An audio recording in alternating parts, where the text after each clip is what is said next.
وقد فضلت نافلة صلاة الليل على نافلة النهار. در حقیقت نماز شب بهتر گردانیده شد از نماز نافله روز.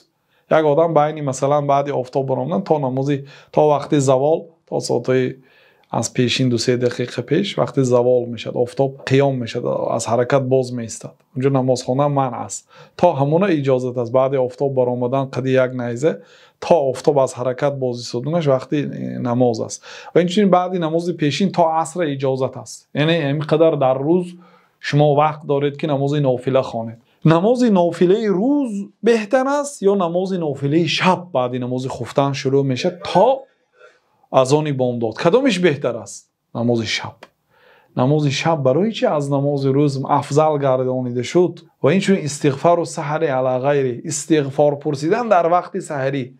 سحری یعنی آخری شب، بعد آخری شب وقت اذان می آید. از وقت اذان پیشتر این سحر است. سحری میکنید کو؟ سحری یا در آخری قسم شب میخورید. کسی روزه می داشته و سحری میکند. برای چی سحری گفته شد؟ یعنی در وقت سحر اون خوراک را خورده میشه. در همان وقت استغفار پرسیدن، طلب مغفرت پرسیدن بهتر است از طلب مغفرت پرسیدن در روز. فرزندان حضرت یعقوب گفتن که استغفر لنا، ای پدر جان ما برای ما از الله تعالی مغفرت بپرس که ما در حق تو اینقدر جور کردیم. 30 سال پدر گریه کنانیدن. یوسف دوست دیدن بردن گفتن ما به قتل یوسف گرگ خورد گفتن. خلاصه 40 سال حضرت یعقوب یوسف ندیدن. بنیامین دوزدن بردن، این خیلی کارایی کردن. یک برادر دیگه یهودا دیگه نآمد. حضرت یعقوب علیه السلام خیلی یعنی درد آوردن این فرزندانشان.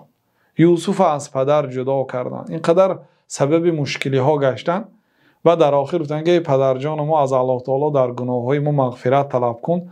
حضرت یعقوب گفتن که ساستغفر لکم ربی، زود است که من از پروردگارم به شما استغفار میپرسم. یعنی نپرسیدن عین حال، چون که روزانه گفته بودن. گفتن که زود است که میپرسم یعنی وقتی سحری میپرسم. و الله تعالی هم ثنا گفته است به آنهایی که در وقت سحری از الله تعالی به گناهاشون استغفار میپرسن و هم والمستغفرین بالاسحار. الله تعالی گفت که آنهایی که در وقتهای سحر از الله تعالی استغفار میپرسن. خلاصه استغفار سحر از استغفار غیر سحر، نماز شب از نماز روزانه یعنی نافله ها افضل گردانیده شد. لأن ذلك ابلغ فی الاسرار، چون که این بسیار به پنهان کردن عمل نزدیک است. یعنی این عمل ها مخفی میماند غالبا تا آدم خودش نگوید، هیچ کی بخبر به همه خواب از در این حالت. و اقرب الی الاخلاص، برای اخلاص نزدیکتر است. بنابراین حرکت کنید، کارهای خیر شبانه اجرا کنید.